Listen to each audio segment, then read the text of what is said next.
Brothers, Allah subhanahu wa ta'ala has created us on this earth for a very, very, very short time. This world, my brothers and sisters, is not for you and I. Allah subhanahu wa ta'ala made it very clear that we created the human and the jinn, and we've placed them on this earth for a simple task, nothing more, nothing less. Allah subhanahu wa ta'ala says we created them for what? لِيَعْبُدُونَ, to worship me, to know me, to call others to me, to glorify me, to make me number one. Not the number one, the ultimate one. That's your purpose on this earth. That's your maqsad. The very reason that Allah subhanahu wa ta'ala gives you life, the very reason you're walking on this earth is this and only this. Allah subhanahu wa ta'ala, my brothers and sisters, and please understand, Allah subhanahu wa ta'ala does not care. Allah doesn't care about your money. Allah doesn't care about your cars and your women and your houses. Allah doesn't care. When will we understand? Brother, you were born naked. You were born naked. Wallahi, it's amazing. You walk outside on the street, and again, it's not just the pranksters. Sometimes you see brothers that are even supposed to be religious. Brothers with beards and whatever you want. Egos, brother, egos the size of mountains. Egos and arrogance. Habibi, anta ashu shaif halak, brother. What is it that you're so proud of? What is it that you and I are so proud of? That the Prophet of Allah, Muhammad sallallahu alayhi wasallam, the greatest. Imagine the greatest. Brother, never mind what you and I think. Allah subhanahu wa ta'ala says in Quran, when He's speaking to Rasulullah sallallahu alayhi wasallam, what did He say? Did He say to him that, you know what, you're one of the boys, that you're the best in the area, that you're the greatest prophet? He said, you're the greatest creation I ever created. He says to the Prophet of Allah, you're the greatest creation I ever created. You, Ya Muhammad, you're the best.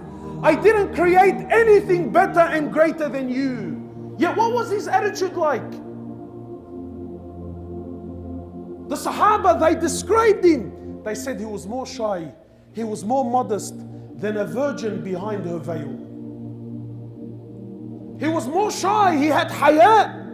In fact, shyness is a bad translation for haya, because shyness is sometimes a weakness. Haya, he was modest. He was modest. Today you and I tend to think that that's weakness. The brother doesn't talk. If you're lab, you know, in my upbringing, the one that doesn't talk, miskeen, hada mastul ma bihki, bro. The guy doesn't talk.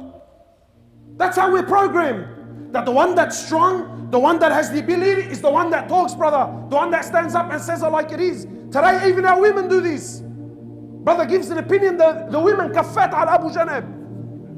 Why? Because today this is how we translate strength. But the guy's humble, he keeps to himself, he doesn't say much. No, wallahi, no one even pays attention. So don't fall into the mistake and translate modesty to be weakness. For yes, the Prophet of Allah was more shyer than a virgin behind a veil. But this same Prophet sallallahu alayhi wasallam, the Sahaba, those that were on the battlefield, they described him. They said, wallahi, when he was on the battlefield and the fighting would get so intense, the fighting was so intense that we couldn't fight anymore. What did they say? They used to say we used to run behind the back of Rasulullah sallallahu alayhi wasallam, just to take a moment, just to take a breather, just to have a break, while he sallallahu alayhi wasallam, he continued fighting. So don't get the two confused.